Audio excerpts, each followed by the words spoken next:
దేవీ నవరాత్రులు అయితే స్టార్ట్ అయిపోయినాయి కదండి. ఈ రోజు నుంచి నాకు ఒక టిప్ చాలా బాగా ఉపయోగపడింది, మీకు కూడా చెప్దామని చెప్పి ఈ వీడియో అయితే చేస్తున్నాను. మనకి చాలా మంది దేవుడి ఫోటోలకి అయితే ఈ హుక్స్ ఏమీ లేకుండా ఇట్లా పూలు పెట్టుకున్నప్పుడు వెంటనే జారిపోతూ ఉంటాయి కదా.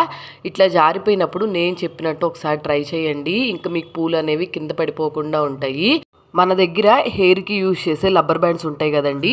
నేనైతే నా దగ్గర ఇది ఉందని చెప్పి తీసుకున్నాను. మీకు ఒకవేళ బ్లాక్ కలర్ యూజ్ చేయడం ఇష్టం లేదు అంటే వేరే రబ్బర్ బ్యాండ్స్ అయినా ఇట్లా నేను చూపిస్తున్నట్టు ఫోటోకి పెట్టేసుకొని దానిపైన ఇట్లాగా ఫ్లవర్స్ పెట్టుకున్నాం అనుకోండి, మనకి జారిపోకుండా ఉంటాయి. నేను ముందు సైడ్ పెట్టుకున్నాను, అలాగే వెనక సైడ్ కూడా పెట్టుకున్నాను.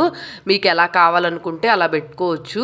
మళ్ళీ చాలా మందికి ఇట్లాగా ముందు తొడియాలు కనిపించడం కూడా ఇష్టం ఉండదు కదా, కాబట్టి కొందరేమో వెనక పెట్టుకుంటారు, కొందరేమో ముందు పెట్టుకుంటారు.